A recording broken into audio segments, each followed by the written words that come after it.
मालिकेचा रिव्ह्यू. प्रेक्षकांनो, आतापर्यंत आपण पाहिलंय की गीतांजलीने वाटेल ते आरोप केलेले आहेत भूमीवरती आणि भूमीकडे पण पुरावे नसल्यामुळे कोर्टाने आता तिला पुढची तारीख दिलेली असते की तुम्हाला आम्ही काही वेळ देत आहोत, तेव्हा तुम्ही पुरावे सादर करा आणि दुसऱ्या हिअरिंगसाठी तयार राहा. तेव्हा आता भूमीला काही वेळ असतो आणि मग आता भूमी आणि गायकवाड सर, आकाश हे तिघंही आता डिस्कस करत असतात. तेव्हा आता त्यांचं ठरलेलं असतं की आता आपल्याकडे वकील नाही आहे, म्हणून आता भूमी स्वतःच तिच्या बाळासाठी वकीलपत्र सादर करणार असते आणि त्यामुळेच आपल्या हाती आता पुरावे येणं खूप गरजेचं आहे. म्हणून त्या चौधरी सारख्या माणसाला सुद्धा त्यांनी आपल्या हाताशी आणून त्याला सत्य सांगण्यासाठी पुढे गेलेलं असतं. मात्र तो मूर्ख चौधरी हा खूपच घाबरतो, कारण त्याला आता लक्षात आलेलं असतं की प्रीतीनरच्या नवऱ्याला गुंडांनी मारून टाकले. मग आता तो घाबरतो की जर सपोज मी कोर्टामध्ये असं कोणाबद्दल स्टेटमेंट दिली आणि उद्या जर माझाच मर्डर झाला तर. त्यामुळे तो आता आकाश आणि भूमीसमोरून पळ काढतो आणि त्यामुळेच तो काही आकाशच्या हाती लागलेला नाहीये, तो पळून गेलाय. तेव्हा आता त्याच्याच बायकोला इथे भूमी आणि आकाश म्हणत असतात की आता तुमचा नवरा पळून गेलाय, पण तुम्ही तर आहात ना, तुम्ही आता कोर्टाला एवढं तरी स्टेटमेंट द्या की क्षितिजाला किडनॅप केलं होतं, हॉस्पिटलमधून पळवून नेलं होतं. प्लीज एवढं स्टेटमेंट द्या आमच्यासाठी, कारण ती आमची मुलगी आहे आणि तिला आमच्यापासून दूर केलंय. हो प्लीज, एक आईचं काळीज तुम्ही तरी जाणतात ना, त्यामुळे एवढं स्टेटमेंट तुम्ही द्याल का, असं आता भूमी आणि आकाश म्हणत असतात. तेव्हा आता ती बाई तयार तर झाली आहे प्रेक्षकांनो आणि मग आता कोर्टामध्ये हिअरिंग असतं. तिथे आता भूमी, आकाश आलेलेच असतात आणि मग आता तिथे गीतांजली, रागिनी, पौर्णिमा ह्या सुद्धा आलेल्या असतात. तेव्हा आता हिअरिंगला सुरुवात होते आणि मग जज साहेब म्हणत असतात की चला भूमी महाजन, तुमचं स्टेटमेंट इथे सादर करा. तेव्हा आता ती सुरुवात करते की हे बघा जज साहेब, मी कालच हॉस्पिटलमध्ये आय विटनेस असलेला दुसरा नंबरचा माणूस, म्हणजे पहिला प्रीतीचा नवरा आणि दुसरा हा होता चौधरी, ह्या चौधरीच्या घरी गेले होते आणि त्यांच्या बायकोने मला असं सांगितलं गेल्याबरोबर की चौधरी घरी नाहीये. आणि मग दरवाजा उघडाच होता, आम्ही बाहेर उभं होतो. चौधरीची बायको आतमध्ये निघून गेली आणि त्यानंतर चौधरी हा अचानक बाहेर आला. त्याला आम्ही पाहिलं आणि मग त्याला आम्ही सांगितलं की तुम्हाला आमच्या मुलीबद्दल स्टेटमेंट द्यायचं आहे, आमच्यासोबत कोर्टात चला. पण तो यायला तयार नाही आहे जज साहेब आणि तो तिथून पळून गेला. त्यामुळेच आज माझ्याकडे तोही पुरावा नाही आहे. पण प्लीज माझ्या बोलण्यावर विश्वास ठेवा, मी काहीही खोटं बोलणार नाही आज. तर प्रीतीनरच्या नवऱ्याला पण 2 दिवसांपूर्वी मारले गेले आणि तेव्हा मी तिथेच होती, पण मला मोबाईलला नेटवर्क नसल्यामुळे जरा बाजूला जावं लागलं, कारण मी गायकवाड सरांना फोन केला होता आणि त्यांना माझा आवाज पोहोचत नव्हता. त्यामुळे मी जरा बाजूला गेले आणि त्यानंतर फोन ठेवून मी मागे वळाली तर तिथे प्रीतीनरच्या नवऱ्याची डेड बॉडी नव्हतीच. म्हणजे तिथे अजून कोणीतरी माझ्या आसपास भटकत होतं आणि त्यांनी त्या डेड बॉडीला उचलून नेलं. मग आता ही गीतांजली उभी राहते आणि म्हणते की वा वा, अगं भूमी, एखादी कविता तरी लिहित जा ना तू, नाहीतर लेखक हो, कारण तू खूप छान ड्रामा करतेस ग. नाही म्हणजे हे मनगढण चाललंय का तुझं इथे, काहीही बोलायचं आणि कोर्टाला दिशाभूल करायची, असं काही ठरवलंयस का तू? जज साहेब, मी तुम्हाला सांगू का, भूमीकडे पुरावा नाहीये म्हणून आपल्या मनाला येईल तेच बोलते ती. हे सगळं नाटक आहे, हे सत्य नाहीये जज साहेब. मला माहीत आहे, कारण माझ्याकडे जे स्टेटमेंट आलेलं आहे त्यामध्ये याच्या विरोधात सगळं आहे. कारण बाळ ते किडनॅप झालंच नव्हतं, ते दगावलंय.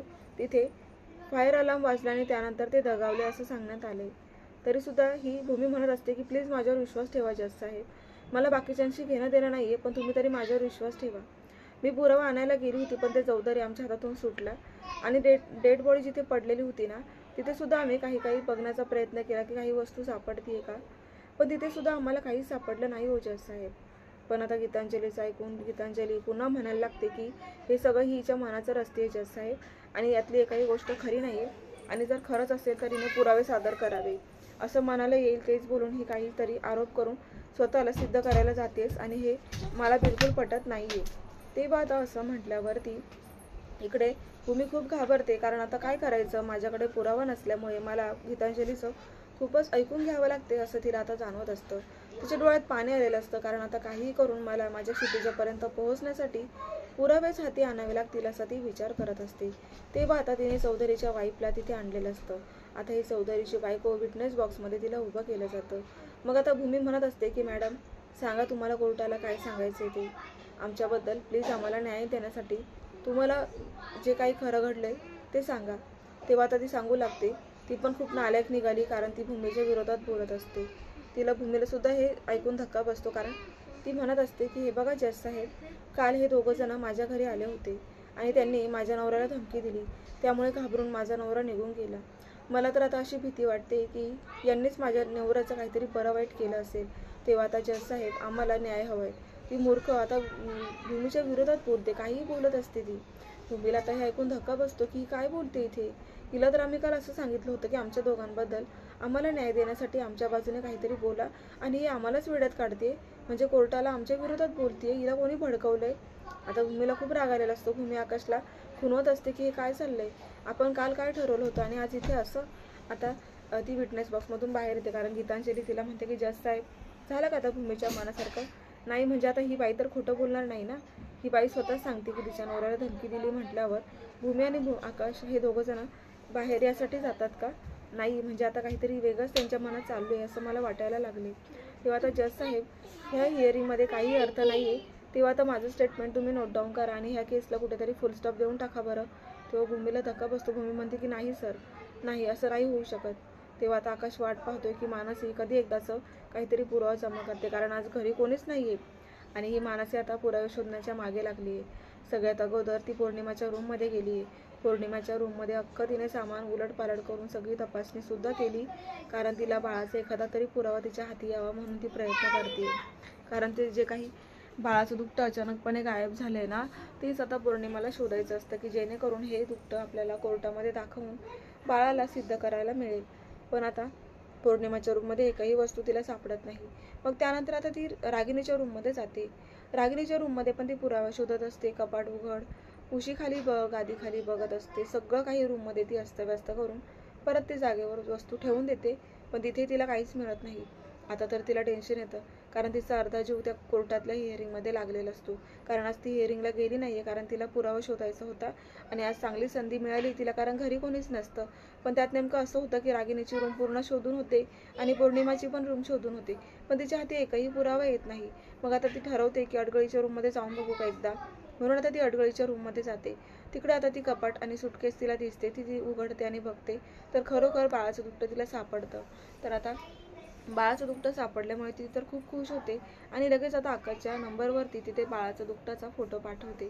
तेव्हा तिकडे जज साहेब सांगू लागतात की भूमी महाजन मॅडम, तुमच्याकडे एकही पुरावा नसल्याने आम्ही ही हिअरिंगला परत एक पुढची डेट देत आहोत. तेव्हा आता ही केस इथे समाप्त होत आहे. त्याच वेळेला आता आकाशला तो फोटो आल्यामुळे तो उभा राहतो आणि म्हणतो की जज साहेब एक मिनिट. तेव्हा आता भूमीला तो फोटो दाखवतो दुपट्याचा आणि सांगत असतो की पुरावा आपल्या हाती आलाय भूमी, आता बोल, आता वेळ घालवू नकोस, बोल लवकर.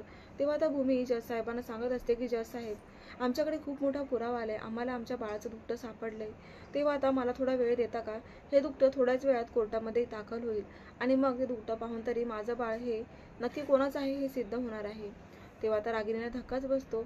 पौर्णिमा रागिणीकडे बघून खुणवत असते, कारण त्यांनी ते दुपटं मुद्दामूनच अडगळीच्या रूममध्ये लपवलेलं असतं की जेणेकरून अडगळीपर्यंत तरी कोणी पोहोचू शकणार नाही. पण मात्र मानसी तिथे पोहोचली आणि मानसीने पुरावा हा समोर आणलाय.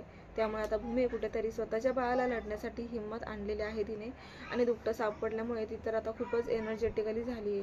खूप आता ती बोलते की जज साहेब मला वेळ द्या, थोड्याच वेळात माझ्या बाळाचं दुपटं इथे आणल्याबरोबर तुम्हाला कळून जाईल की ते बाळ कोणाचं आहे ते. तेव्हा आता जज साहेब म्हणतात की ठीक आहे, पण त्याच वेळेला नेमका तो अलार्म वाजतो आणि कोर्टाची वेळ संपलेली असते. त्यामुळेच आता जज साहेब म्हणतात की हे बघा मॅडम, आता कोर्टाची वेळ समाप्त झालेली आहे, त्यामुळे आता पुढच्या हिअरिंगला तुम्ही तुमचे पुरावे सादर करा. तेव्हा आता भूमी पुन्हा आता नाराज होते, कारण आता इकडे रागिनी असा प्लॅन करते की अच्छा म्हणजे आज पुन्हा मीच जिंकणार आहे. सगळं काही माझ्या मनासारखं होते, कारण आता जज साहेबांनी पुढची तारीख दिली आहे. तोपर्यंत मी भूमीच्या हातून कसंही ते दुपटं मिळवणार आणि जाळून टाकणार.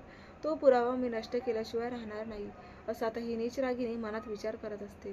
तर भूमी आणि आकाश ते सुद्धा आता कुठेतरी थोडा वेळ शांतच बसतात, कारण आज हा पुरावा दाखवला असता तर ही माझी मुलगी माझ्याकडे आली असती.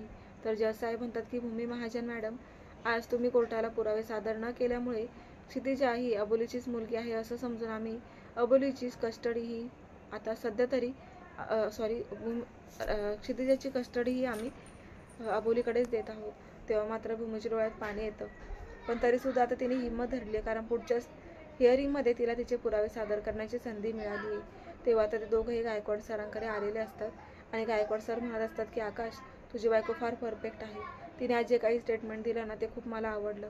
बरं झालं भूमी, ही केस तू स्वतःच घेतलेली आहे. तेव्हा आता आपण ज्या ठिकाणी प्रीतीनाथच्या नवऱ्याचा खून झालाय त्या ठिकाणी जाऊयात. परत इथे आपल्याला काही पुरावे मिळतात का, धागेदोरे सापडतात का, याचा जरा तपास करूया, चालेल ना? मग भूमी आणि आकाश आता गायकवाड सरांबरोबर डेथ झालेल्या ठिकाणी जायला निघतात. कारण आता काहीही झालं तरी पुरावे आपण जमा करायचे आणि क्षितिजाला आपल्या बाजूने वळवायचं असं त्यांनी ठरवलेलं असतं. प्रेक्षकांना पुढे काय काय होणार हे आपल्याला पाहायचंच आहे. पाहायला विसरू नका. शुभविवाह. अशाच डेली अपडेटसाठी चॅनलला सबस्क्राईब करा. नोटिफिकेशनसाठी बेल आयकॉनवर क्लिक करा, म्हणजे रोजचे अपडेट्स तुम्हाला वेळेवर पाहायला मिळतील. आजचा भाग कसा वाटला कमेंट करून नक्की कळवा. आणि तुम्हाला अजून कोणकोणत्या मालिकांचे जर रिव्ह्यू पाहायचे असतील तर कमेंट बॉक्समध्ये नक्की कळवा. तर आज आपण इथेच थांबणार आहोत. पुढे खूप रंजक वळण येणार आहे प्रेक्षकांनो, कारण आता भूमीला न्याय मिळणार आहे.